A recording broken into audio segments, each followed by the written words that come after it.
My first ever tour as a guitarist was playing arenas. That's right, I did a tour last year with an artist named Claire Rosenkrantz opening for Maroon 5 as my first tour ever. We did 26 shows across the US playing only arenas, so I got to play some of my favorite venues including the Forum, Madison Square Garden, Bridgestone Arena in Nashville. The list goes on, and it was an incredible experience, but this was my first tour. To be fair, I've done tiny tours up and down the coast of California, 2 to 3 shows max, but this was my first official tour, and I wanted to make a video explaining what I learned, so I'm going to go over 5 different things I learned on this tour, just in case you want to go on tour. The first thing I learned on this tour was to have patience. When I explained to you that you can only do so much in a room when it comes to getting things set up, getting the show on the road, and just getting kind of the ball rolling, you can't do much, especially as a guitarist. I was playing guitars and keys, so a lot of the time my setup would probably be max 30 minutes for every show, and after that, you can't really do much. You kind of have to wait around, ask if you can help, but you don't want to ask too much to not bother anyone. This being said, learning to have patience is one of the most important parts of doing a tour like this. If you get antsy, then you bring an antsy vibe to the entire room. And the second that starts to happen, people get pissed off at you, and then you're actually the problem. So the best thing you can do is just learn how to take care of yourself, learn how to breathe, learn how to just sit in the moment and be okay with it taking maybe 1 to 2 hours. There was one show in particular where we could not figure out how to get the auto-tune to work. Something had happened to the auto-tune subscription where it wasn't logging in quite right, and we literally could not figure it out for the entire sound check. We finally got it figured out, but I learned that me being anxious the entire time didn't actually give me anything, right? It just brought negative energy to me for the show, which is something you need to learn how to be able to take care of. So how can you manage your anxiety when things are out of control, where it doesn't seem like it's going to work, but it always does because we're with professionals. And if you can't do anything about it, then don't freak out about it. There's nothing you can do. In situations like this, it's okay to ask to help whenever is applicable, but make sure you're not doing it too much. Because the second you start asking a little too much, then it can start becoming annoying when especially you might not even be able to do anything about the situation. Sometimes it's okay to sit back, relax, and just be ready for when they say it's your turn to sound check, you're ready to go. So don't be scrolling on TikTok or Instagram too much, because if you're not ready, it's your fault. Step 2 is to always make sure your gear is working before stage time. I know this sounds so simple, but I have seen so many people mess this up because it's almost too simple. In situations where you don't even get a sound check, this is extremely important. So what I did for myself is I made a little checklist before the shows to make sure that I knew everything I had to do and play was working. So this included my in-ears, right? Making sure I can hear out of both my in-ears before the stage time and also right before stage time, because if your in-ears go out, you're screwed. It's game over. Next is to make sure you're getting sound out of both, whatever you're playing. For me, it was keys and guitar, right? So I made sure I was hearing in my in-ears, right, for keys and guitar. And honestly, the thing is you can only control so much, so I just made sure I could hear me, and I knew the front of house had it for the, for the audience out of the PA system, but I just needed to make sure I could hear myself in the ears. Another thing we would check is to make sure our talkback mics were working, so we would always go through our talkback mics to make sure we could hear each other. For this one, it's more important that the band hears you rather than you hearing you, right? So I made sure that each one of the guys could hear me in the band, just in case if anything goes south, I could, go on the talkback mic and say something on the fly. In correlation to this, also making sure your guitars are in tune. This is something you're going to want to check twice. So before sound check or during sound check, you want to make sure all your guitars are in tune. I was only rocking 2 for this tour, so it wasn't too much of a hassle, but I always made sure both my guitars were in tune. And also, for the first song, I was actually in drop D. So I had to make sure one of my guitars was in drop D and the other one was standard. And then when it came to stage time, we had to make sure our guitars were in tune again. So luckily, I had an amazing tech named Mikey who was able to take these guitars and make sure they were in tune right before stage time, because a lot of the time you don't want to go up on stage before you come on, especially as a performer, because it might give the show away a little bit too early. Like, I'd like to wait until it's my turn to go up and then play. So luckily my amazing tech would make sure both of them were in tune, and I made sure to let them know that one of the guitars was in drop D and the other one was standard, and we were rocking every night. And the last thing I would check on this list was my pedal board. So my pedal board is a huge part of the show. I had a different preset on my Neural DSP Quad Cortex for every single song. So I would always go between each patch, make sure every single one was working before stage time, just in case. You never really know. With technology nowadays, things can go south. I've seen it happen way too many times. So I just wanted to double check each one of my patches was working. it's all in order, all the tempos are correct, which is something you do before. But just double checking can never hurt. All right, the third thing I learned on tour, which is one of the most important things, is to always be respectful of the crew. So for this tour, we were opening for Maroon 5, so I had to learn how to be extremely respectful of the entire Maroon 5 crew because they were the ones bringing us onto this tour. I think either way, a main act or an opening act should learn to be respectful to their band. In this case, being an opening, I'd say it's even more important because the main act's bringing you on. These guys are gracious enough to take you onto their team. A lot of the time, you're going to be using their stage, you're going to be using their sound, you're using a lot of gear that they're lending to you for this tour, which is very kind. It's kind of a respectful thing from the get-go. So in order to always maintain that level of respect, you need to be kind, you need to ask questions, you need to make sure that you're getting out of their way when they're setting up too, and not taking too much of sound check time as well. A lot of these things are actually not handled by a guitarist per se, but what you can do is always be respectful. Always smile, always say hi when it's appropriate, and just try to be kind to the team because they're bringing you on, like I said, and you always just want to give them the best vibe to make sure that they want to bring you on again if that ever happens. And it can start to get difficult to keep your cool the longer you're on tour. This tour was 2 months long, and to be honest, by a month in, I noticed myself getting short with some people when I really shouldn't have, right? It's important to be able to learn how to be around people for a certain amount of time, in this case, 2 months, because when you're away from home for a long time like that, it can be easy to start getting short with people. So really making sure you're checking up on yourself, making sure you're okay, being as respectful with you as you can, even if people are not as great as you want them to be, right? Like, it's not always on you to be the most respectful, but it needs to be. Because at the end of the day, your actions are going to determine the outcome of a tour. Even if people are the worst, they're driving you crazy. I'm not saying about this one because I had an amazing crew for this one, but it's always important to learn how to be respectful, even if you're not being respected. It's always about being the bigger person, which is hard in many situations, especially in the music industry, because people can be freaking insane. Step 4, I would say, is just as important, and this is learning how to take care of yourself on tour. I genuinely cannot emphasize how important this is. I am a huge gym rat. I love the gym, so before tour, I was working out so much, and then when I noticed myself starting tour, I noticed myself slacking. And obviously, there is room for kind of just getting acclimated to the environment. You don't want to push yourself too hard and get sick, because that is even worse. But I really had to learn how to be able to take care of myself in a compatible way with my environment and with my crew. So something I got into on tour was running. I hate running. I do not like running at all. I love lifting weights. I love going to the heart of the gym.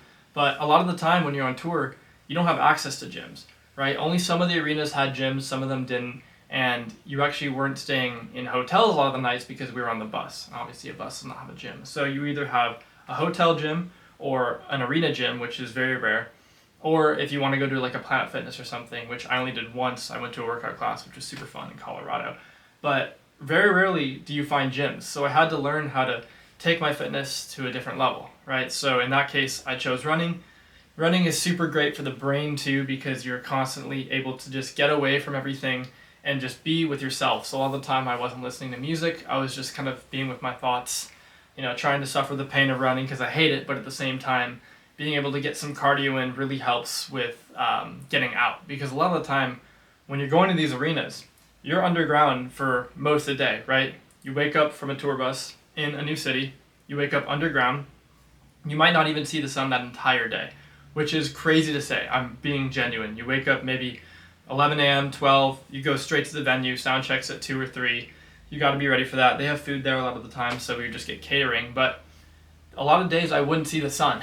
And so I had to make the conscious choice to go outside and run or do something active in order to keep my sanity. Another thing I really enjoyed doing was just going on walks and meditating.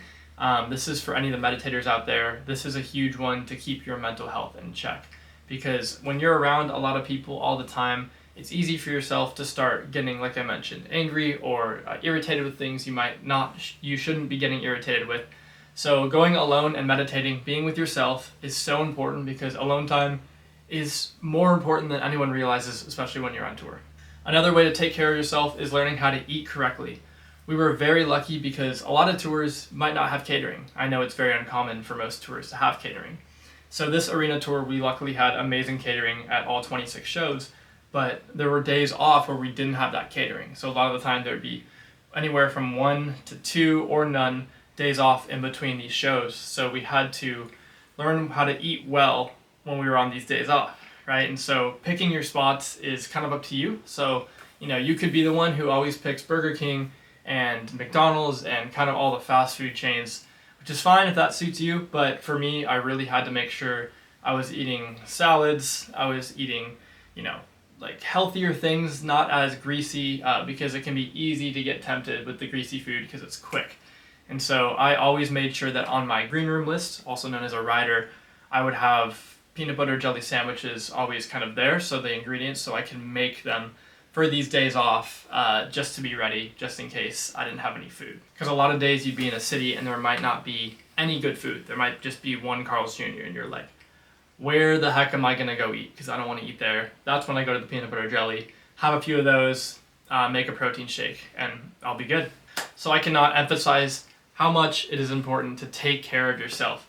If you don't take care of yourself, I promise you, you will lose your mind faster than anyone else, especially if it's your first tour, because you're learning so much and you're having to learn how to be on the road for 2 months with people you don't know, and this is not an easy thing. People might say it's easy, but it takes time and it takes resilience, and being on your best mental health A game, I would say, is so important. And the fifth thing I learned on tour was to have fun and to remember that it won't last forever. This is just kind of a fifth bonus because at the end of the day, why are we doing this in the first place, right? Like, if I didn't want to do this, I wouldn't have done it. And so I remember telling myself that a few nights because, to be honest, not every night is easy. Not every night is, perfect and fun and great. I remember the anxiety I was feeling before the first night was crazy because I actually was hired to do keys as well. I'm a guitar player. That is my instrument, and I accepted keys because I studied keys in college briefly, but it definitely is not my main instrument. And I remember the first night feeling that anxiety and that excitement of getting to play a new instrument on stage for the first time in front of 20,000 people, which is just the craziest feeling. And then obviously getting to play guitar, which is what I was stoked about. But those kind of butterflies, the anxiety, I want to say it was a good and hard anxiety, but the more you did it, the easier it got. But kind of my point with this is that by show, 8 or 9, you kind of start feeling the same because all these arenas look the exact same. Especially when you're doing arenas, they all just have kind of the same layout, especially from the top down. And, when you're under the lights, you can only see so much. You can only see a few hundred people on each side, when in reality there's just thousands of people going up the row. And so something I had to tell myself or remind myself was that I'm grateful to be here, right? I am so happy to get to play these shows with amazing musicians, and it's easy just to get in the monotony of things and just be like, oh, yep, another day at work. I'm doing it, I'm killing it, but it just feels normal. And it is not normal. Because the second tour ends, your life goes back to normal, right? It goes back to what everyone else's life looks like. You're going to get groceries, you're going to pick up toilet paper at the store. You were just a normal person. And when you're on tour, it is not normal. You are faced with the adrenaline of playing in front of all these people every night, and you are living so far from normal life, especially when you're playing shows like this. And something to keep in mind is that for us, we were doing a 35-minute set. So imagine playing 35 minutes every other day. What else are you doing with your time otherwise, right? You have 23 and a half hours of show days that you're not playing the show.